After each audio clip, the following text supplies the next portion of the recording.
So the big gift for Donald Trump is that there's like 18 Republicans with giant egos who want to be president. And if Trump runs and there's like 16 other Republicans in there, Trump is definitely the favorite because he has a solid base of 25 or 30% that will never leave him. And the other people are starting from scratch and they're fighting over a limited pool of votes. And so, you know, the Republican establishment is Trump's biggest friend on this front. So here's one of these Republicans. She desperately wants to be president. She's always wanted to be president. She goes on Sean Hannity. Now, this is the shot across the bow here. This is, hey, I'm in the room. I'm in consideration. I'm probably going to do it. And this is also signaling to donors. Okay, we're done with Trump. We're past Trump. You know, I'm your girl. So here's Nikki Haley talking to Sean Hannity. Let's watch some of this interview. And everything I thought about Nikki Haley has been reinforced watching this. Namely, she has like, I'm being kind by saying a 1% chance to win the election. Let's watch. About 2024. I know you were on with Brett Baer earlier this week. It looks like you're running. I suspect you're running. I don't know for sure, but if you want to make your announcement now, I think a lot of people would be happy. Are you thinking about it? As fun as it would be to announce right now, yes, we are. I just got rejected. Go ahead. Yeah. We are leaning in. I mean, look, it is time for a new generation. It is time for more leadership. It is time for the fact that we really start to take our country back. We cannot. Platitude, platitude, platitude. It's time for a new generation. It's time for new leadership. It's time to really take our country back. How many words can you say without saying anything at all? Oh, it gets better. Have another term of Joe Biden. And we have to remember, too, we have lost the last 7 out of 8 popular votes for president. It is time that... Oh, snap, son. Oh, snap. That was a direct shot at Trump. That's a little pot shot at Trump. And by the way, that's a fact. What does that tell you about the party you're in, Nikki Haley? Sure, we can't even win a popular vote internationally. 7 out of the last 8 elections, we lost the popular vote. Think about that, man. If we didn't have the Electoral College and we just had straight popular vote, which is what it should be, by the way, Republicans would get their bunions handed to them on a silver platter. Excuse me, sir, you dropped your ass. She's admitting it, but that's, hey, that's, oh, this last guy who thinks he's like, you know, the big dog in the room. Why you keep losing by millions of votes, son? And that point's not made enough. Even against Hillary, who was a historically terrible candidate, Trump lost by like 3 million votes in the popular vote. We get a Republican in there that can lead and that can win a general election. Let me ask you this. Now, notice that point she just made. We need a Republican in there who can win a general election. In other words, that's another shot at Trump. It's like, yeah, you can win the primary, son, but you know what? You're screwed in the general. Now, on this point, look, I despise Nikki Haley, but she's almost certainly right. There's just too much dirt on Trump. The normies are gonzo from his coalition, and they ain't coming back. So yeah, he's the favorite for the primary, but then what happens in the general election? I don't know, look at what happened in 2018, and then look at what happened in 2020, and then look at what happened in 2022. All of the most Trumpian candidates were the ones who lost by the biggest margins. So it's not rocket science, man. Dude's a proven loser at this point. Now, President Trump is the only announced Republican candidate. He has a very strong following among the Republican base. You know that. The polls show that. We keep hearing Ron DeSantis' name. We keep hearing Glenn Youngkin's name. We keep hearing Mike Pompeo's name. Ted Cruz might make a run for it. I don't know at this point. It's a little early. I feel like we just got over the last election to move on to this one. What would you say are the differences? Let's start with President Trump. Make America great again, America first agenda.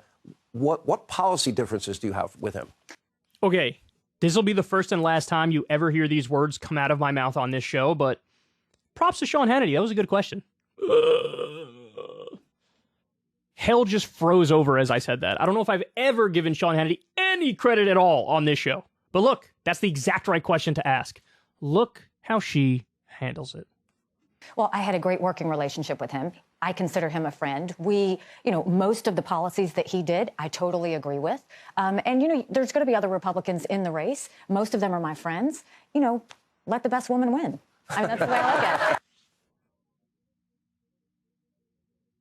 So not only was there literally no policy she mentioned that she disagrees with Trump on, she ends with a dash of identity politics. I'm a woman. I'm a woman. And that cheap nonsense doesn't even work with the Democratic base. And you think that's going to work with the Republican base? You think you're going to be like, hey, she didn't mention a single policy she disagrees with Trump on, but she says she's a woman, so what am I going to do? I guess I got to vote for her. What planet are you on? This woman was made in a lab by lobbyists. Like, she's totally propped up by big money, by corporate interests, by the billionaire Republican donors. There's no there. You know what she reminds me of? She's like female Scott Walker. You remember Scott Walker? He was governor, I think, of Wisconsin, and then he ran for president. Homeboy got negative 4%. He talked about how he eats like a ham and cheese sandwich literally every day of his life for lunch. Whenever he talks, the whole audience. And what happened? He was in the race for like 7.5 minutes, and the donors were like, oh boy, all right, we miscalculated. Wrap it up, Scott. Wrap it up. You are human Ambien. You are the human embodiment of melatonin. Even your wife doesn't like you. They had to wrap. They were like, okay, we miscalculated. This guy has a worse personality than a dirty diaper. Nikki Haley's the same. You were asked what policy you disagree with. I really like Trump. I'd agree with him on many things, and I'm a woman. I'm a woman. Oh, Nikki, this is the saddest thing I've ever seen in my life.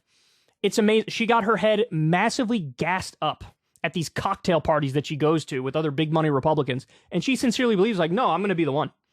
They're going to like me. How is she going to handle scrutiny from Donald Trump? And by the way, the most important point here is there are no disagreements on policy. The Republican establishment doesn't like that he's crass, that he's an a-hole, that he's sort of unmoored from reality and he shoots from the hip. They don't like all those things. In terms of what he actually did as president, they're like, oh, yummy in my tummy. Okay, what's his biggest legislative accomplishment? 2017 tax cut. 83% of the benefits went to the rich. Nikki Haley loves that.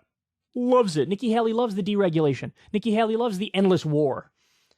There's no difference. She says, oh, I agree with most of his policies. No, you agree with all of his policies. You want to put the happy, smiling, female minority face on the exact same slate of horrendous policies. And that's exactly why Donald Trump was the exact same as George W. Bush, right? Like, he railed against the political establishment, and then he embodied the political establishment, and Nikki Haley would be the same thing.